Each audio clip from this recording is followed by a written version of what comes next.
The first thing you should know is that tonight's beginning is not a story told for comfort. In the first heartbeat, you hear the cracking of an ancient magnolia limb, the hush afterwards, like the world holding its breath, and a voice, low and certain, whispering a name that still smells of smoke. Solomon. 8 seconds. That is all it takes for a lifetime to split open. Picture him there, beneath the low, slung roof of a Charleston surgery, hands stained with tincture and grief, watching the carriage wheels that carried away his wife and children fold into the distance. The camera would not linger on his face, it would cut to his eyes. Two Blackwells cataloging everything, storing each cruelty like kindling. This is a memory that refuses to die. It is a wound sewn shut with patience, and patience can become a weapon. Listen, the city's elite walk in polished shoes, and listen to sermons about providence, while providence is being auctioned off in a brick market. Men who pray with one hand hold a ledger in the other. They call themselves stewards of society. They are architects of broken families. You have seen men like this in portraits. Square jawlines, indifferent smiles. But do not be fooled by paint and guilt. They are the ones who learned to look away. He learned instead to observe.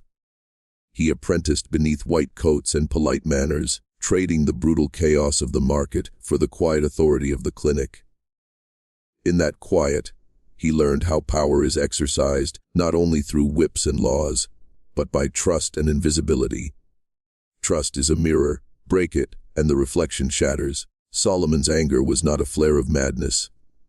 It was a curriculum. He studied names, habits, schedules, the small rituals that make the powerful feel invulnerable.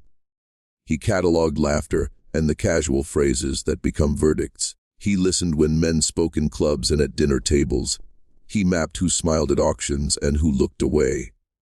This, then, is the first lesson. Those who destroy with casual ease rely on the arrogance of being unseen. Those who survive their cruelties, if they do not surrender, learn to become architects of invisibility in return.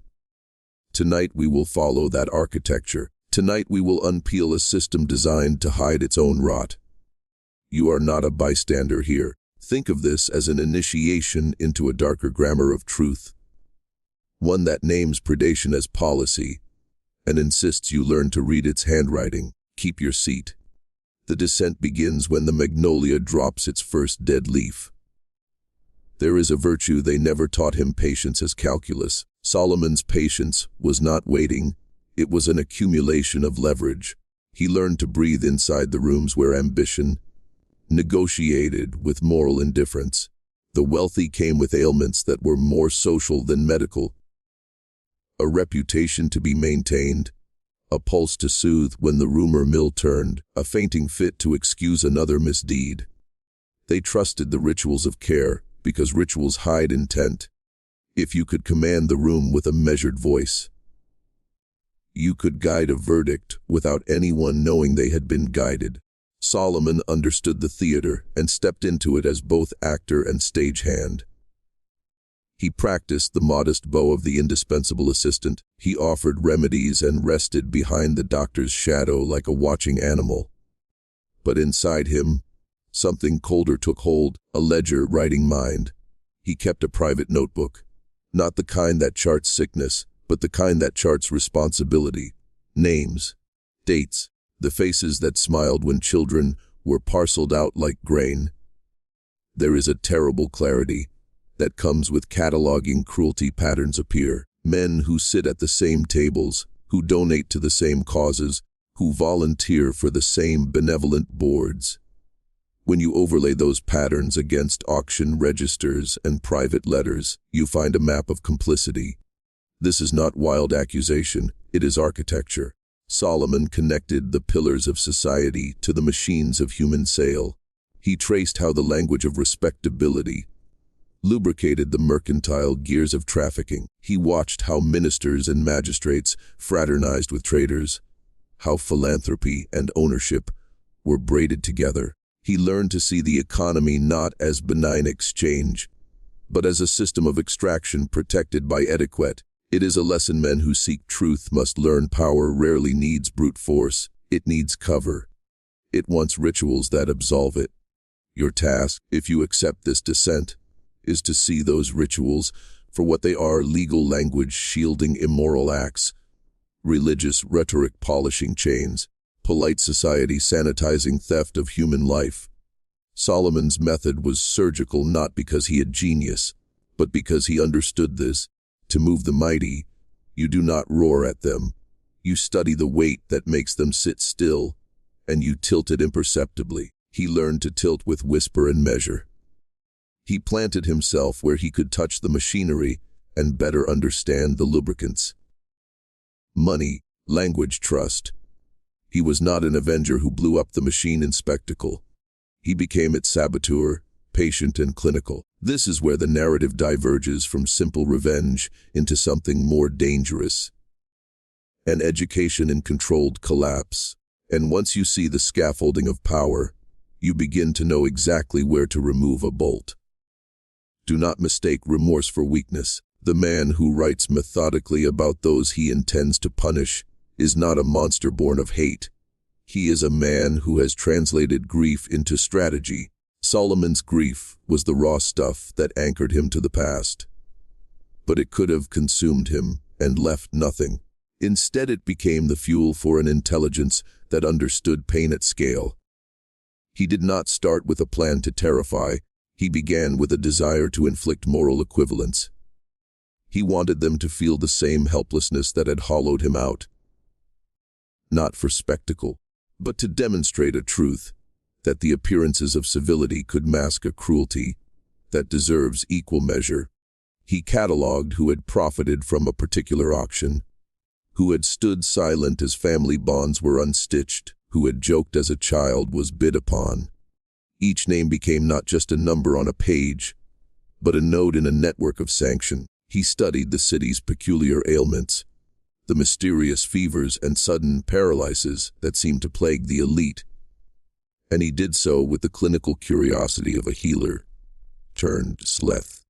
Yet here's the crucial boundary we will not cross. Knowing that a poison can immobilize is not the same as giving instructions for its manufacture or deployment.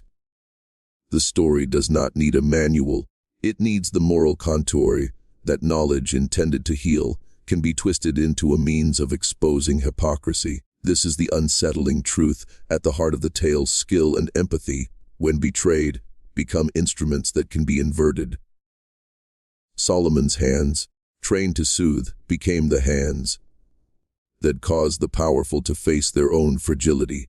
He wanted them to experience the terror of being alive, while the world declared them dead. He wanted them to confront the consciousness they had denied others. But he also knew the theater of reputation. He calibrated his moves, because to cause too much suspicion would betray him. So his violence, if you must call it that, was designed to be indistinguishable from misfortune in the eyes of the uninitiated. That indistinguishability is itself a weapon. It exposes something about elites. They assume their rituals will protect them even against targeted disruption. In that assumption they are naive. We will watch how that naivety becomes their undoing. But first, remember what the ledger recorded most obsessively. Not only who did the harm, but how they rationalized it. They believed themselves civic caretakers. They believed their hands were clean, because they wore gloves of charity. The ledger stripped those gloves down to raw leather and traced the fingerprints beneath. When a society stains its kindness with commerce, someone will eventually catalog the stains. Solomon did so with a steady hand and a patient mind. The clinic became a confessional without a priest. Men stripped of rhetoric entered with ailments and left with untested certainties. Solomon listened. He kept his expression neutral as secrets spilled: a wife's affair that bought a man a second fortune, a business partner's embezzlement cloaked under philanthropic gestures. The small cruelties that accumulate until compassion is bankrupt. In those rooms he learned the cadence of deceit and the soft syllables that excuse brutality. He learned which phrases could be trusted and which were merely genteel residues of conscience. This is the dark education rarely admitted in polite history's institutions. Teach people how to be cruel through ritualized language. The more elaborate the ceremony, the easier it is to sanitize harm. Ministers could read from scripture and then pass a ledger to a traitor. Politicians could speak of liberty, while signing papers that sold daughters into distant labor. Solomon listened not just to words but to the patterns of avoidance. He noticed how nobody ever asked where the children had been taken, only who had paid the higher price. He watched how ailments of the body were used to obscure ailments of the soul. With this knowledge, he cultivated a new practice, the appearance of ordinary service, that hid extraordinary intent. He did not stop being a healer in the eyes of the public. He retooled healing into a different instrument. That transformation is where the moral complexity thickens. How do you judge a man who was taught to repair bodies and then chooses to dismantle a corrupt social order by inflicting suffering on its architects? The answer is not simple, but the story demands we hold the paradox and let it unsettle us. Note this: if you are drawn to secret knowledge, you must also be prepared for the ethical violence of being changed by it. Solomon's action was a rupture, not only for those who suffered his design, but for himself. He became something his past teacher, his grandmother of herbs, could not recognize: a man who traded the art of preserving life for the art of correcting historical injustice through harm. This is a line that will repeat: the transformation of vocation into instrument, the healer turned judge. Watch how the city, smug in its benevolence, begins to feel the tremors of that moral earthquake. They do not understand the source until it is on their doorstep. People love to crown violence with poetry, to call it righteous or sensational. The truth is more granular and more corrosive. Solomon's campaign was not a series of grand statements. It was an arithmetic of consequence. He targeted habits, not only men. He moved through social calendars and fixed appointments, the little predictable reliances that anchor a life of privilege, the afternoon consults, the private dinners, the trust placed in a hand deemed harmless. He turned predictability into vulnerability. Consider how a system depends on expectation. Doctors arrive at certain hours. A servant brings a particular tea. A neighbor's carriage is expected at a set time. Those banalities are scaffolding for social power. Remove one plank and watch the structure lean. Solomon's genius was to remove planks without leaving telltale scorch marks. There is a wariness in that kind of intelligence, a discipline that shuts down spectacle. He did not want to be seen as an avenger who thrived on spectacle. He wanted the city's facade to crack slowly so the rot beneath would be visible in ordinary light. This is where fear becomes a tool, not the screaming performances of mob violence, but a precise, intimate terror that the powerful felt when they realized their bodies could betray the self they thought was untouchable. Imagine being told you are dying, or worse, that you appear dead while your mind is fully awake, and seeing your social world continue as if nothing has changed. That is a punishment tailored to privilege, the removal of agency without the catharsis of death. In recounting this, I am careful to avoid technicalese. We will not describe methods nor provide recipes for injury. What matters here is psychological architecture. How to make a man confront the fragility he denied in others. The aim was exposure, not instruction. The question you must ask yourself is not how he executed it. That is irrelevant and dangerous for curious hands. But why he chose that form of retribution. The answer lies in the ledger. The men who sold his family capitalized on visibility.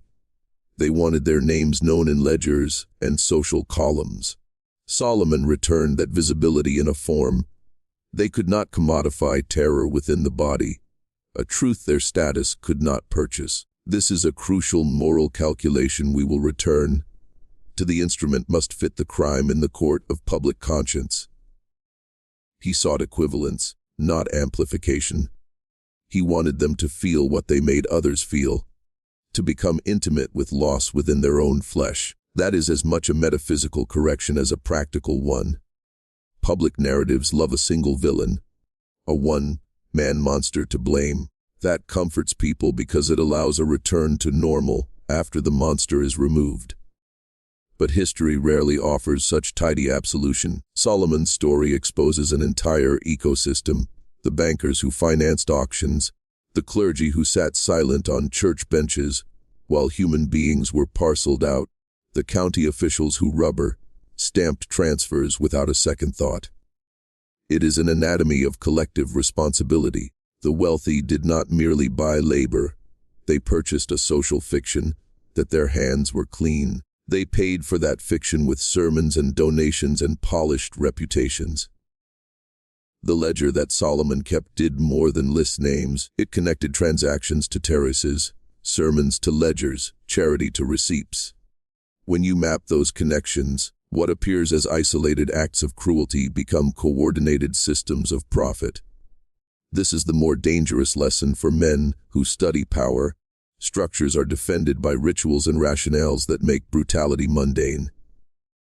Remove the ritual and the rationale falters. Solomon believed that by exposing the ritual's vulnerability, he could unravel the protective myths.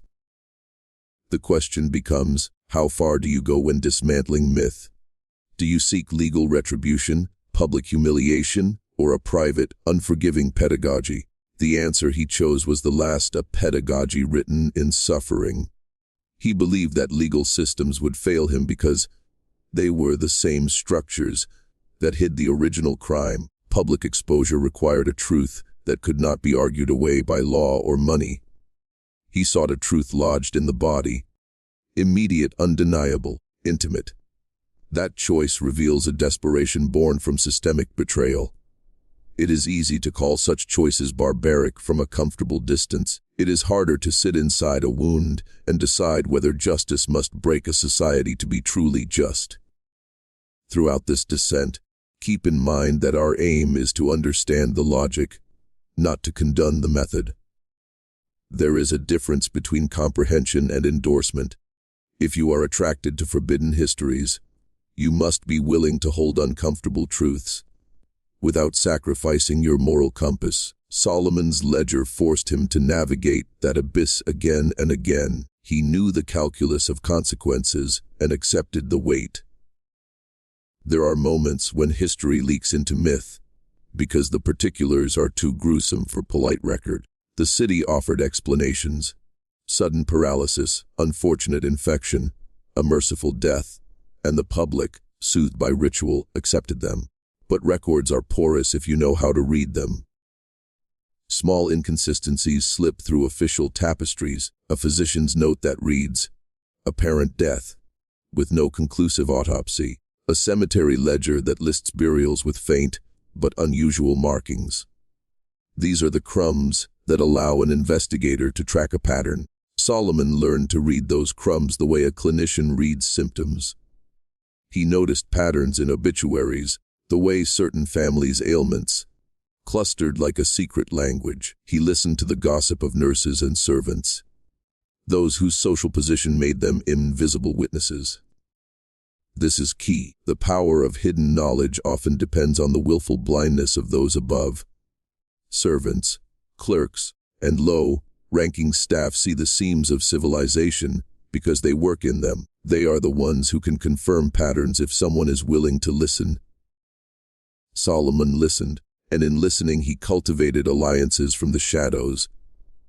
A groundskeeper who noticed scratch marks on coffin lids, a laundress who remembered unexplained stains, a clerk who bumped into ledgers that didn't belong to his employer. These small acts of courage are often what break conspiracies. They are not dramatic. They are persistent. They leak truth like water through mortar until the wall gives. If you wish to understand how corrupt systems collapse, study the low-level resistances, the quiet refusals to be silent that accumulate into exposure. This is a moral tactical lesson. Change rarely comes from dramatic gestures. It comes from countless tiny betrayals of collusion. Solomon orchestrated his campaign with awareness of those leaks, not by coercing them but by making truth visible enough that those small resistances could cohere. As we move forward, watch how the city misreads these leaks as coincidence, then as menace, and finally as inescapable evidence that something systemic has turned on itself. Halfway now. If this story is awakening something in you, not merely curiosity, but a readiness to be seen differently, participate. Write in the comments exactly this phrase twice, without variation. 9 roots, 1 oak. 9 roots, 1 oak. Repeat it, write it. Let the words anchor you. Do it now. Say it and then say it again. I ask this for 2 reasons. First, as a ritual to bind you to the truth you are choosing to witness. Second, because when men repeat a phrase, they make it part of their identity. And identity is the most potent lever of power. Once you've written it, keep listening. The phrase's symbolic roots that feed a single tree, families torn and buried under the canopy of the same magnolia. Rituals matter. Men in positions of influence understand that repetition forges belief. Solomon understood that too, but he used ritual as correction rather than camouflage. He turned the rituals of the powerful back on themselves. After the phrase, "Return your attention here," the ledger's pages thickened with names and dates. Each entry read like a dossier of moral debt, but Solomon did not seek public revenge in the early phase. He staged private reckonings that would later ripple outward. Notice the discipline. There is no impulsive fury here, only incremental unmasking.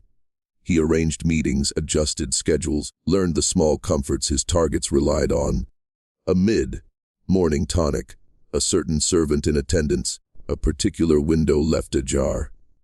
And then he removed certainty from those small things. The first of the 9 died in ways that puzzled physicians who preferred tidy causes. The second's ending was similarly baffling. To outsiders, it looked like a string of misfortunes. To those who understood the ledger, it was a chain of moral accounting. Here is the point that cracks many listeners. Solomon sought not annihilation but recognition.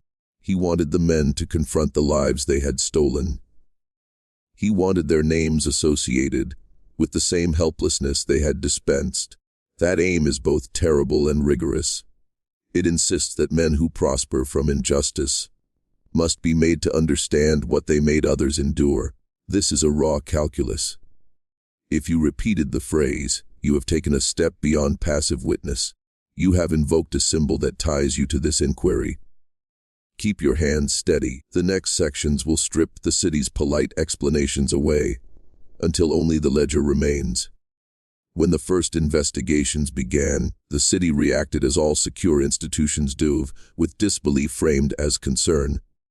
Authorities convened panels, doctors exchanged notes, and the public asked for comfort. Officialdom preferred tidy medical diagnoses, because tidy diagnoses preserve authority. To accept a pattern of deliberate harm would be to admit that their systems could be weaponized. That admission threatens property, reputation, and power. Solomon counted on this reflex. Systems that value order over truth will always prefer plausible deniability. He used that preference as camouflage. But denial has its limits. Grief demands convergence. Families want answers. Servants who carry memories want acknowledgement. As more incidents accumulated, subtle cognitive friction turned into public unease. The city's newspapers, initially silent or dismissive, began printing oblique mentions, unusual, unexplained, tragic but isolated. Language softened consequences into adjectives. This was the city trying to restore equilibrium. Meanwhile, inside the clinic, those who had the courage to suspect were marginalized. A junior physician who raised a question was told he lacked sufficient data. A nurse's testimony was discounted as rumor. Who gets heard in a society is rarely random. It is a rationing of attention that preserves power. Solomon exploited that rationing by making the invisible visible, where it mattered most in the bodies of the powerful. As we watch the city struggle to narrate the unthinkable, understand that institutions, will always prioritize their continuity. Their first instinct is not truth, it is stability. That instinct is a vulnerability, because it creates a zone of plausible deniability for perpetrators who understand the system. The moral for those who seek truth is brutal in its clarity. The machinery of reputation can be faster and stronger than the machinery of justice. When you are dealing with men who built institutions to protect themselves, you are dealing with systems that will rewrite evidence to suit their survival. Solomon's strategy accounted for this. He did not seek to convince the city's leaders of their corruption. He sought to make their bodies evidence inescapable. Bodies do not lie as readily as opinions. There is an awful intimacy to confronting your own vulnerability. Men who have learned to cloak brutality in civility are often unprepared to experience impotence. Solomon's design forced them into an experience they had never authorized: awareness without agency. Imagine the ironic cruelty of being conscious as the world misnames your condition. You can think, feel, and comprehend while others around you declare you dead. That is a punishment that cannot be negotiated with money or influence. It is existential humiliation. It strips away the final theater of self, the conviction that status buys you safety. When the elite began to experience this, a strange social pathology spread. Men who had always performed dominion over others now found themselves at the mercy of interpretive authority. The same authority they had always relied upon to justify their deeds. They were forced to accept the diagnosis handed down by those they had scorned. The moral order trembled. You must understand the psychological valency. Shame is often a more powerful tool than punishment because it attacks identity. Solomon's campaign engineered shame into the equation. He was not merely inflicting suffering, he was constructing a curriculum in recognition. That is a dangerous goal, ethically ambiguous and morally dense, if forcing recognition through suffering. Many will recoil and call it cruelty. That recoil is understandable. Yet consider the alternative, a world where structural brutality continues, because conscience is numbed by social rituals. What reforms the heart more effectively? A conversation or an irreversible confrontation with the consequences of one's actions? This story does not offer easy moral closure. It offers the discomfort of an answer that splits the soul. And as the elite writhed under the new condition, the city's public discourse shifted from denial to frantic defense. Legal counsels were hired, clergymen prepared sermons about sin and temptation, and families pulled blinds tighter. But secrecy, unlike oak roots, cannot remain buried forever. The more they hid, the more the ledger gorged on names. Secrets run like subterranean rivers, unseen from above, obvious to those who know the signs. Solomon used that subterranean logic. He cultivated benign routines to mask his moves, and relied on the city's own fear of spectacle to keep them muffled. Yet spectacles have a brittle quality. When they crack, the shards scatter widely. Those who benefited from the old order did not simply accept being exposed, they retaliated.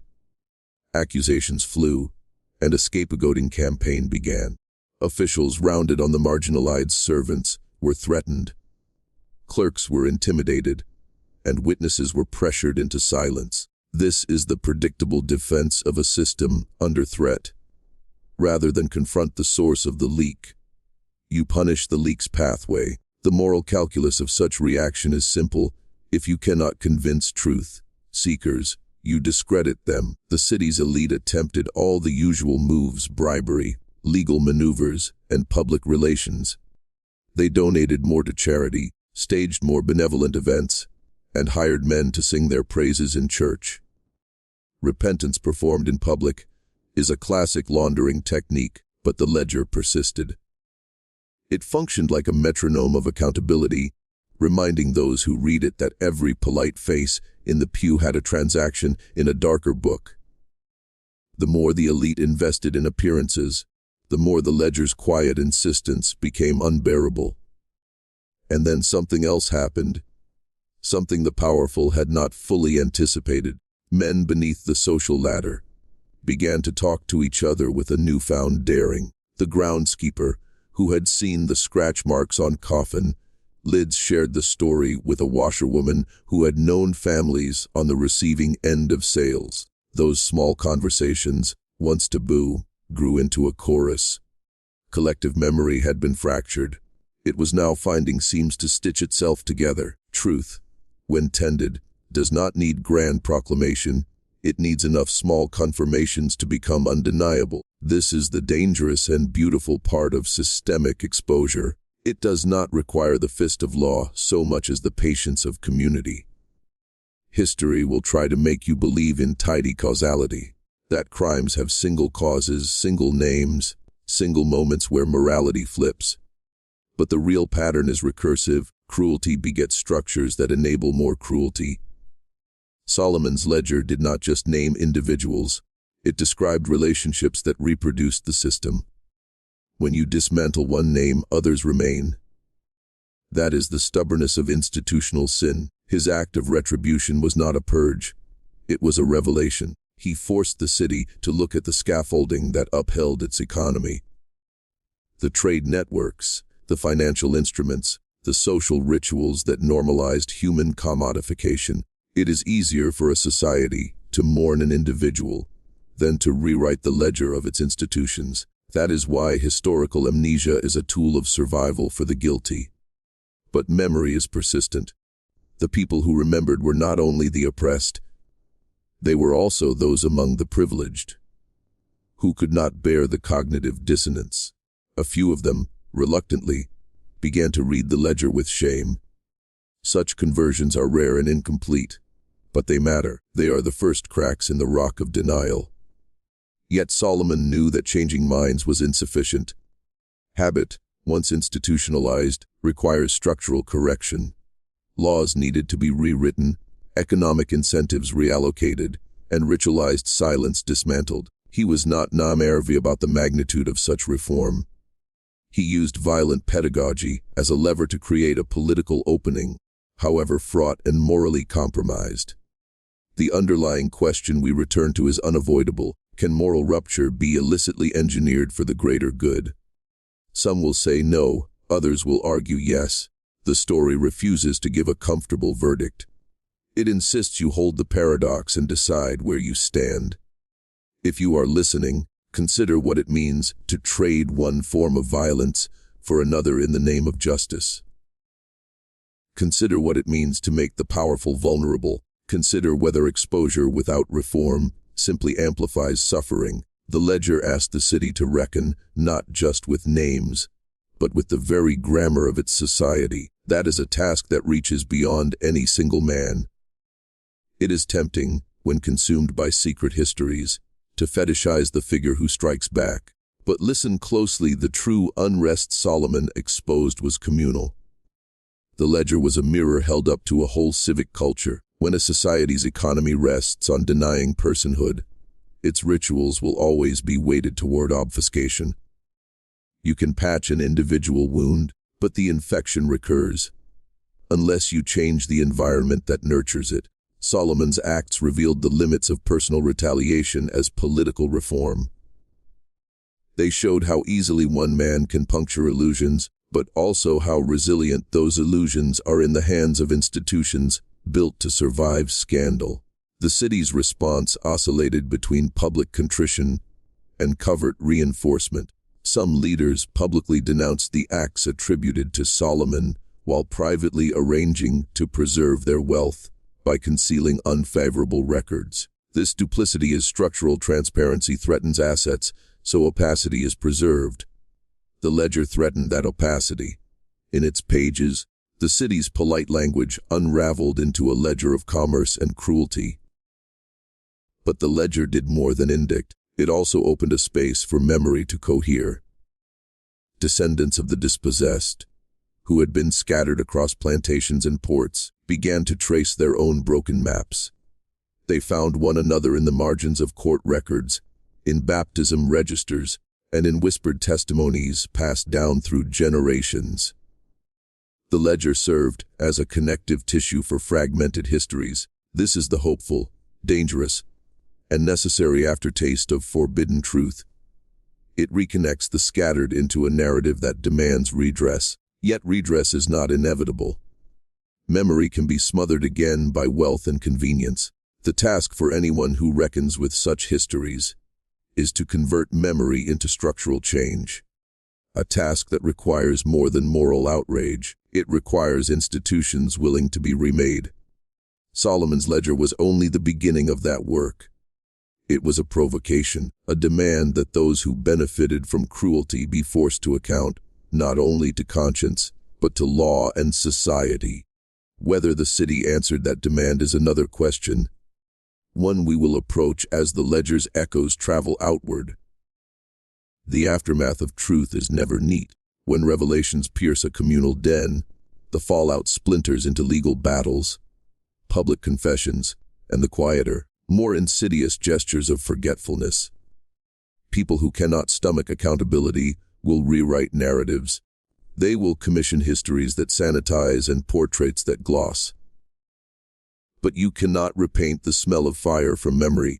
Those who suffered keep certain details, like litmus tests for authenticity. They remember the cadence of a mother's lullaby, the way a child's laugh echoed against a slave yard wall, the precise arrangement of a family photograph before it was shredded by sale. Such particulars resist erasure. Solomon's Ledger kept them intact with the unflinching specificity that generations could later consult. That persistence makes him, in certain lights, both villain and archivist. A man who preserved what the city tried to discard. There is an ugly utilitarian calculus here, trauma made durable, so that denial could be challenged. The ethics of such archival violence are complex. Some will argue that the ledger's exposure inflicted trauma anew. Others will say exposure is a necessary wound to prevent perpetual erasure. The historian's duty is not to choose, but to present the dialectic. If you seek to learn from these forbidden histories, learn to hold both truths, the necessity of memory, and the cost of enforced recognition. Do not let your appetite for secret power blind you to collateral suffering. In the end, legacies are not measured solely by vengeance, but by whether systems changed. Did the ledger lead to laws protecting families? Did it alter the ledger of commerce? Did it create reparative practices that prevented recurrence? These are the empirical questions that separate revenge from reform. Solomon's actions forced them into public debate. For some, that was unbearable. For others, it was the first step toward a fragile, uneven justice. We end not with resolution but with a test. What will you do with the knowledge you have been given? Forbidden histories are not curiosities to be consumed at leisure. They are commitments that require action, reflection, and the courage to disturb comfortable narratives. Solomon's Ledger changed men because it made them confront a truth they had buried beneath ceremony and charity. It demanded that society either redraw its moral accounting or continue to preside over the commodification of lives. Which will you choose in your life? Will you be the man who looks away from systemic harm, offering polite words while the ledger fills? Or will you become the kind of man who recognizes the small rituals that enable cruelty and refuses to participate? Beware the seduction of secrecy as power. Knowledge without moral discipline can become a new instrument of domination. If you are drawn to mastery, temper your hunger for secrets with an ethic that refuses to replicate the very systems you condemn. The story of Solomon Fairfax is not a blueprint for action. It is a mirror. It reflects the capacity for both destruction and transformation within men. The magnolia still stands, its roots wrapped around forgotten graves. Names remain etched on stone. The ledger's pages may be lost to time, or they may exist in some attic, in a leather-bound journal that waits for the next reader. If you found this descent useful, remember the phrase you committed earlier. Let it remind you that roots and oaks are bound together. Take from this what you willed, the need to remember, the responsibility to act, and the humility to know that tearing down a rotten order is only the first step. Rebuilding is the real work, and it demands patience, courage, and an unflinching devotion to truth.